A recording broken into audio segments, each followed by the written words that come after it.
ప్రస్తుతం మనకు చాలామంది నాయకులు కనిపిస్తూ ఉంటారు. ప్రజల్ని ఏ విధంగా మాయ చేయాలి, మోసం చేయాలి, రాజకీయాలంటే మామూలే కాబట్టి నోటికేదొస్తే అది మాట్లాడేయాలి, లేకుంటే అబద్ధాలు చెప్పినా గనక ముందుకెళ్ళాలి.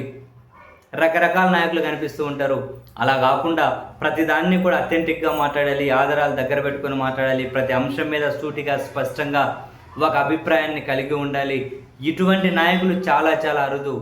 అండ్ ఇటువంటి విషయంలో జగన్మోహన్ రెడ్డి గారు మాత్రం చాలా మందితో పోలిస్తే చాలా ముందు వరుసలోనే ఉన్నట్టు అనిపిస్తుంది. ఎక్కడ రెండు కళ్ళ సిద్ధాంతం లాంటివి ఉండదు. ఎక్కడ కనుక మసిపూసి మారేడుకాయలు ఉండవు. ఏ అంశం మీదైనా సూటిగా, సుత్తి లేకుండా స్పష్టంగా తన అభిప్రాయాన్ని చెప్పి పడేయడమే.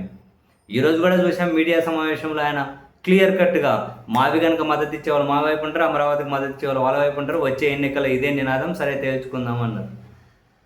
అసలు ఇలా మాట్లాడాలి అంటే చాలా ధైర్యం కావాలి. ఏదున్నా కనుక ఏదైనా స్కిప్ చేసుకుంటూ, ఏదో మాయ చేసుకుంటూ, ఏదో ఎన్నికల్లో ఓట్లు ఎంచుకునేంత వరకు ఏదో విధంగా మనం గిమ్మిక్కులు, మ్యాజిక్లు చేసుకుంటూ పోదామని చెప్పి అనుకునే నాయకులు ఎక్కువ మంది ఉంటారు. కానీ జగన్మోహన్ రెడ్డి గారు అట్లా లేదు. ఎలాంటి అంశమైనా సూటిగా, స్పష్టంగా చెప్పి పడేయడమే. ఎస్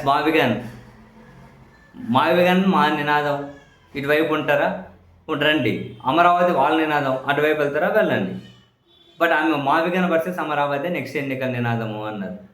ఒక అంశమే అని కాదు, ఇప్పుడు తాజాగా దళిత క్రైస్తవుల రిజర్వేషన్కి సంబంధించి కూడా ఎస్ ముమ్మాటికి నిజం జగన్మోహన్ రెడ్డి గారు చెప్పింది. కులం ఎక్కడికి పోతుంది?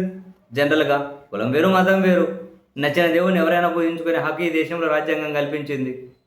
ఎవరైనా వాళ్ళ ఇష్టం. బట్ అదే సమయంలో ఇప్పుడు ఒక దళితులు ఉన్నారు, కులం మారినంత మాత్రాన వాళ్ళు ఏదో మతాన్ని ఫాలో అయినంత మాత్రాన వాళ్ళ కులం అనే బేస్ ఎక్కడికి పోతుంది? వాళ్ళ ఆర్థిక స్థితిగతులు మారుతాయా? సామాజిక స్థితిగతులు మారుతాయా? మారవు. ఇటువంటి విషయాలు వాళ్ళకి రిజర్వేషన్ అమలు చేయాల్సిందే అని చెప్పి నిక్కచ్చిగా, సూటిగా అటువంటి డిమాండ్ చేయగలిగే లీడర్ ఎవరుంటారు అంతగా? ఇప్పుడు చంద్రబాబు నాయుడు గారికి నేరుగానే సవాల్ విసిరారు జగన్ గారు. నా స్టాండ్ ఇది, నీ స్టాండ్ ఏంటి దీని మీద? మా స్టాండ్ ఇది అని అసెంబ్లీలో తీర్మానం చేసి పంపాం. మా స్టాండ్ ఇది అని చెప్పి మా టీం సుప్రీంకోర్టు మాజీ న్యాయమూర్తి కేజీ బాలకృష్ణ గారి దగ్గరికి వెళ్ళి మా టీం వాయిస్ వినిపించింది. మా స్టాండ్ ఇది అని, నీ స్టాండ్ ఏంటి అని అడుగుతూ ఉన్నారు. అండ్ అమరావతిలో అవినీతికి సంబంధించి, స్కామ్కి సంబంధించి కూడా నీట్గా డాక్యుమెంట్లే ప్రభుత్వ జీవోలే ప్లే చేసి మరీ చూపెట్టారు. చూడండి ఒక ఎస్ఎఫ్టీకి ఎంత ఇస్తున్నారో, ఎన్ని అక్రమాలు జరుగుతున్నాయో చూడండి అని. సెంట్రల్ గవర్నమెంట్ ఎంత ఇస్తుంది, స్టేట్ గవర్నమెంట్ ఎంత ఇస్తున్నారో ఎస్ఎఫ్టీకి చూడండి అని. స్టేట్ గవర్నమెంట్ 4,500, సెంట్రల్ గవర్నమెంట్ 4,500 ఇస్తుంటే స్టేట్ గవర్నమెంట్ ఎస్ఎఫ్టీకి 20,000 రూపాయల పైన ఖర్చు పెడుతున్నారు అని. ఏదైనా అమరావతిలో వైసీపీ మీద దాడి చేసిన వాళ్ళ విషయంలో అయినా మొహమాటలు లేవు, అంటే ఏదో దాగుడు మూతలు లేవు. ఆ విజువల్స్ వేసి చూపించారు. మరి అదిగో టీడీపీ వాళ్ళన్నీ కనుక ఏ అంశం మీదైనా నాంచుడు లేదు, ఏ అంశం మీదైనా నోటికి ఏదో ఒకటి మాట్లాడేద్దామని కాదు.